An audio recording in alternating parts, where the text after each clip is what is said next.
ప్రతిపక్షానికి చెందిన గౌరవ సభ్యులు ప్రశ్నలు వేస్తున్నారు, రావట్లే. దాని మీద దాని కారణం ఏంటంటే వాళ్ళు ప్రశ్నలు వేయడం వల్ల మరొక 2 మెంబర్స్ మాట్లాడే అవకాశం పోతుంది. అది సమంజసం కాదు ప్రజాస్వామ్యంలో.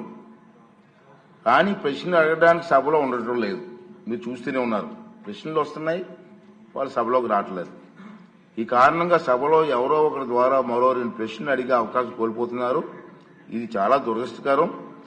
సభకు ఎన్నికైన గౌరవ సభ్యులు సగర్వంగా సభకు రావాలి. ప్రజలు ఎన్నుకున్నారు మిమ్మల్ని, సభలోకి వెళ్లి మా సమస్య మాట్లాడమని. సభకు రావాలి. ఎవరికీ కనిపించకుండా వచ్చి సభ్యులు హాజరు పట్టికలో సంతకాలు చేసి వెళ్ళిపోతున్నారండి, దొంగలలాగా వచ్చి. మీరు గౌరవ సభ్యులే, ప్రజలు ఎన్నుకున్నారు, మీరు ఎమ్మెల్యేస్. దొంగలలాగా వచ్చి సంతకాలు పెట్టవలసిన అవసరం ఇచ్చింది కర్మ. ఒకసారి ఎమ్మెల్యేగా గౌరవప్రదమైన దీంట్లో ఉండి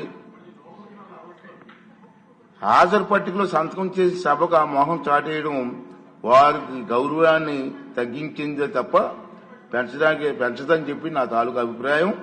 వీరిలో ముఖ్యంగా నా దృష్టికి వచ్చింది వై బాలనాగిరెడ్డి గారు, తాటిపర్తి చంద్రశేఖర్ గారు, రేగం లింగం గారు, మత్స్యలింగం గారు, విరూపాక్ష గారు, మత్స్యరాజ విశ్వేశ్వరరాజు గారు, ఆగిపాటి అమర్నాథ్ రెడ్డి గారు, దాసరి సుధ గారు.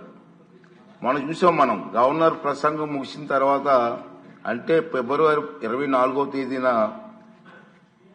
తేదీ తర్వాత వేరు తేదీల్లో ఫిట్నెస్ రిజిస్టర్లో సంతకాలు పెట్టేట్టు నా దృష్టికి వచ్చింది.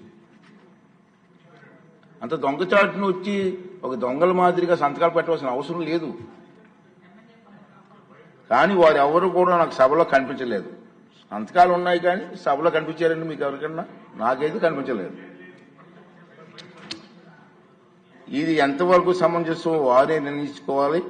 మనల్ని ఎన్నుకున్న ప్రజలు మనం ఆదర్శంగా నిలవాలి తప్ప ప్రజలకి, మీకు ఓట్లేసిన ప్రజలకి తలవంపులు తెచ్చేలే ప్రవర్తించకూడదని చెప్పి నా అభిప్రాయం. ఈ సభ ముందు పెట్టాలని చెప్పి నేను ఈ 2 విషయాలు మీకు తెలియజేస్తున్నానండి.